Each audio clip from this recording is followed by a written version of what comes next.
Well, it is time now to answer your legal questions. Call us now, 256-536-0077. Michael Timberlake with our friends at Timberlake, League & Brooks joining us this morning. Thanks for being here. Well, it's great to be here. Okay, let's talk a little bit about medical mistakes. Obviously, this is something people care deeply about while we wait for those callers. There is some data out this year, 2024, last year, revealing that significant surgery mistakes increased by 13% over the previous year. So the question is, what do people do if they become a victim of a medical mistake? Yeah, I mean, so every year the Joint Commission gathers data about what they call sentinel events, which are injuries that cause that end up in death or serious injury.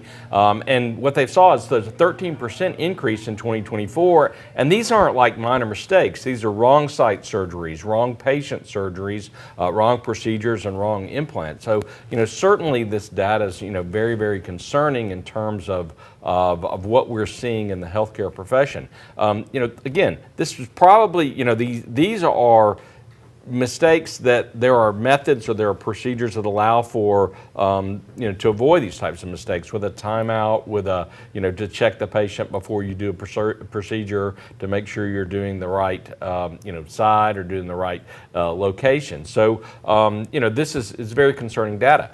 Is there more than just surgical mistakes? Can there be other kinds of medical mistakes as well? Yeah, I mean, the things that they look at in these terms of the sentinel events, they can be, falls are always a major issue, but when you look at other types of things, medicine mistakes, things like that.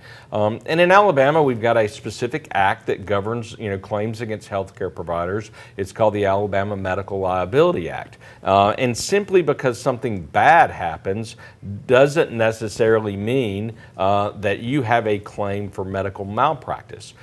If you had a complication from a surgical procedure, complication from medical treatment, sometimes that does not mean that you've got a legal claim.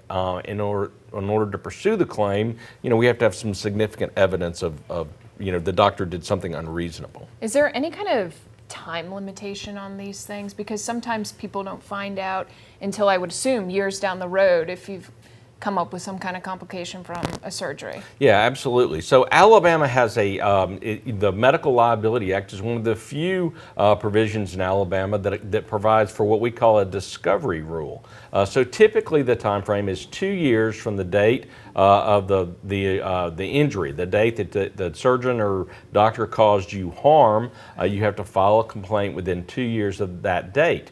But if it is something you could not have discovered within that two-year period, then Alabama law provides you, basically a window to pursue the claim for another 2 years. But you have to file it within 6 years of the date, or 6 months of the date that you learned of the injury, and you couldn't have had information that would have led you to file a complaint within that 2-year period. So you can have up to 4 years, but it's kind of complicated. Yeah, you have to kind of know what the different details are. Basically, it's designed to protect people. If there's something that a doctor did wrong and it could not have been discovered after 2 years, it still gives you up to 4 to do it. Got it.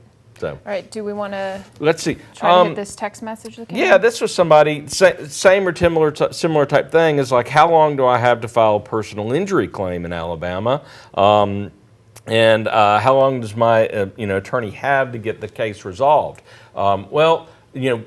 The attorney, has an obligation to file the claim within the statute of limitations. In this case, it would be 2 years. And it's not just contacting an insurance company or contacting an adjuster and say, hey, we're making a claim. You have to have a legal complaint filed in the courthouse in order to preserve your claim. That has to be done within 2 years. If it's a claim for death, the personal representative of that person's estate has the right to file the claim, and sometimes it can take time to do that. So if you're in this situation, you need to move as quickly as possible, because if you do not file it, it's an absolute bar. There's no excuses. I talked to somebody today and they said, well, I had a lot of health problems. I wasn't able to call anybody within 2 years.